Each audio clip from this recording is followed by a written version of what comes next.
Whoa, we just got a news update. What is this?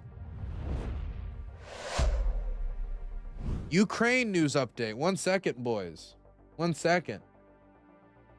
For the first time since the Russian invasion began, the United States will provide Ukraine with intelligence for long-range missile strikes against energy infrastructure inside of Russia. Senior officials have told the Wall Street Journal. An order instructing both the Pentagon and intelligence agencies to aid Ukraine with strikes against these targets within Russian territory was recently signed by President Donald J. Trump, with U.S. officials asking NATO allies to provide similar intelligence support to Kyiv. In addition, the U.S. is also weighing the delivery of Tomahawk and Barracuda cruise missiles. Tomahawk cruise missiles has a range of something like 800 to 1,000 miles.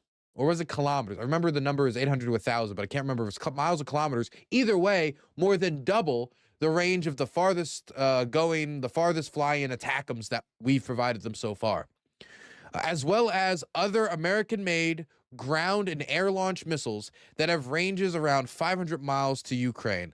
Let me see Tomahawk range, allowing them to potentially strike targets in Russia that are as deep as Moscow. Let me see the range on the Tomahawk.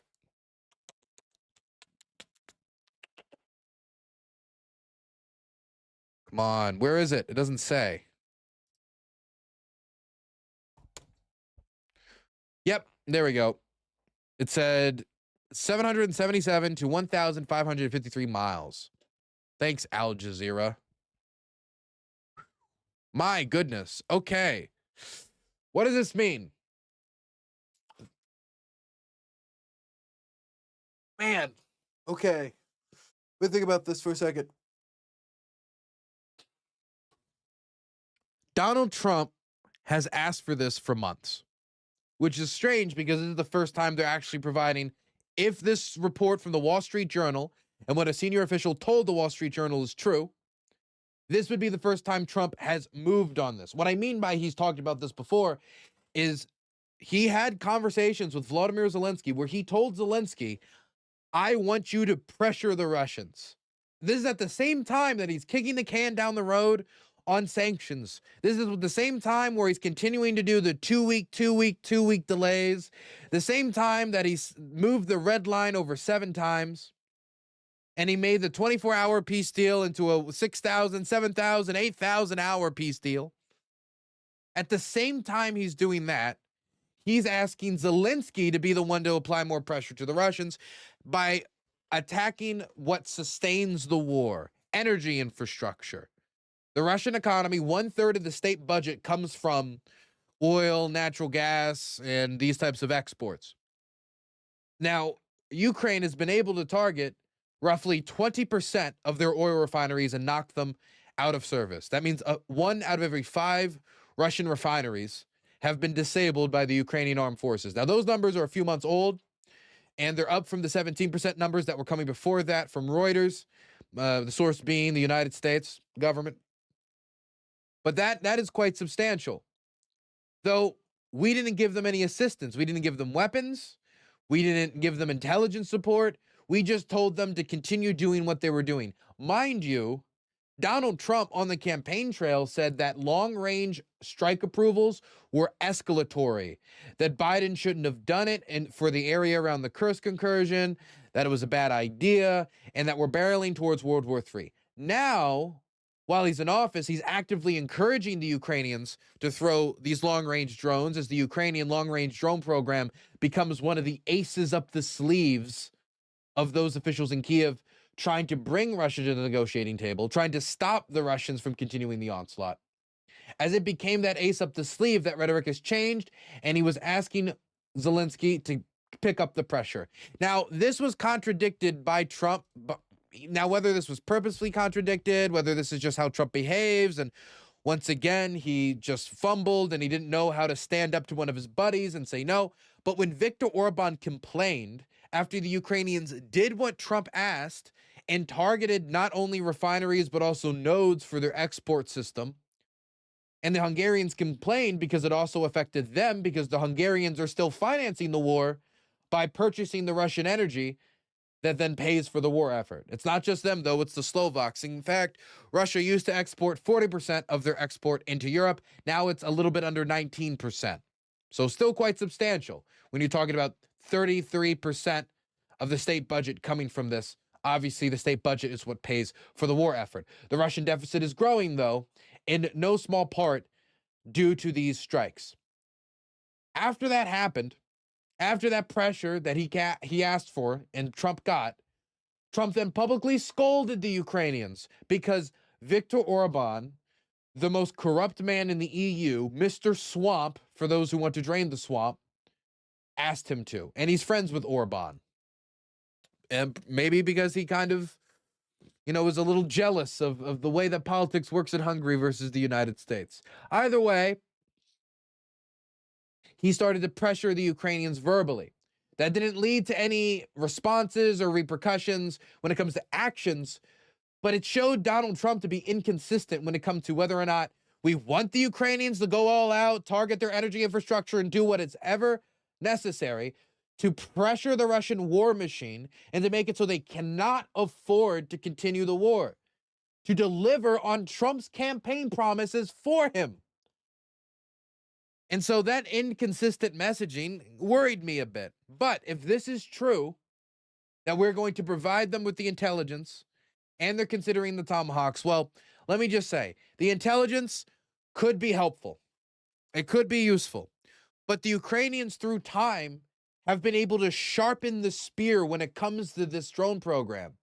The drones are now more accurate than they used to be. Before, of just hitting this random fuel container and that random fuel container and hoping that one of the explodey bits hits one of their vulnerable bits at one of these refineries, they are now able to directly target within a very small space, a very small area, the most vulnerable parts of a refinery operation, making it so they have to import new components that they simply do not have domestically in Russia, and sanctions does complicate that. And it wasn't only that, it was the quantity of drones. The Ukrainians are going to produce more long-range attack drones this year than they have in every other year of the war combined. And it's not a short margin, a small margin they exceed that. It's by a large margin they exceed that. That's why we're seeing the Russians going from reporting 1 or 2 drone attacks, 3 or 6, 10 or 12, 20 or 30, to over 100 a day. It's not that crazy to hear the Russians complaining about over 100 drones attacking them a day. And so it's the Ukrainians who have been able to expand capacity to make this possible. But there's always been the problem of payloads and penetration of air defense. A drone can only carry so much and be able to go all the way to the targets they need to. They slightly have increased the payloads on these things to gain success. But again, the main reason we're seeing success from this Ukrainian drone program has to do with the accuracy and quantity, not with payload sizes increasing. So with a missile, like a cruise missile, like a Tomahawk or a Barracuda, the payload that's delivered to one of these refineries will be much larger. You'll destroy more vulnerable parts of the refinery system, and you'll be able to do more lasting damage. And then there's the other part of it. A cruise missile travels much faster than a drone. And it's much easier to shoot down a drone than it is to shoot down a cruise missile. The Ukrainians have found this out the hard way through many Russian missile strikes, from their factories to their children's cancer wards. That one was a Kinzhal, by the way. You have to pre-coordinate. You have to pre-enter the coordinates. So if they're going to do that, try to penetrate those air defense systems over in Russia, which are now trying to defend these refineries, they're going to need to penetrate through it. And these cruise missiles are much faster. They're much more likely to penetrate through it and have a higher rate of success. And if we give them enough so that they're not using them sparingly, but able to throw 1 or 2 missiles at a refinery alongside a swarm of Ukrainian drones to distract the air defense systems, that will be an effective plan to cripple the Russian war machine. If Donald Trump not only follows through with the intelligence support, which is only one part of the puzzle, okay? If you just have a car and no gas, it doesn't work. If you just have a gas and no car, it doesn't work. You need both components. You need the intelligence and you need the munitions. Now they have more intelligence, but they still don't have the munitions that are better at penetrating the air defense systems and helping them swarm these refineries. And as the war continues, they also take sources from other locations for funding, not just the energy effort.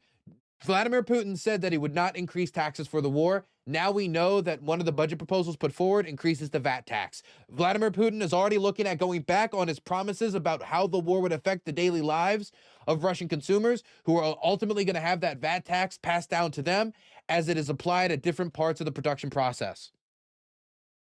So them having to increase taxes to make up the difference, even if they continue to decide we're going to continue with the war, we're going to keep going, we're going to keep struggling, the Russian deficit is growing. The Russian deficit will continue to grow, and they will have to find ways to reel it in. And they have one of two options: cuts or taxes. They either are going to tax the Russian public more and more and more, which is going to increase social discontent, or they're going to have to target pensions and social programs, which will have the same effect. So even if they try to go elsewhere, if we undercut their ability to finance the war through fuel and they have to go elsewhere, those places that they have to go where they cut or where they tax will also increase social discontent within Russia. So there's nowhere for them to go without pain. And these are all things that could help make the Russians reconsider whether or not they really need to push on to retake Kherson, whether they really need to push on to take on Zaporizhia, whether Kramatorsk and Sloviansk are of the national security interest of every Russian. So if Donald Trump delivers on these missiles, they'll be able to deliver that pressure to the battlefield. They will be able to deliver that pressure to the Russian economy. If Donald Trump delivers the missiles, the intelligence alone will never be enough. The missiles, combined with a stronger sanctions package, once he pulls the trigger on both things, will be the closest during the Trump presidency to the Russians coming to the table to negotiate. Not because they immediately will, but because Donald Trump had decided in that moment to take the first step to actually putting the Russians in a position not where they want to negotiate, they don't want to, where they have to. Because the other options are just bad. Once you give the Russians a bunch of bad options, force them to take the least bad one, which will be sitting down and talking it out.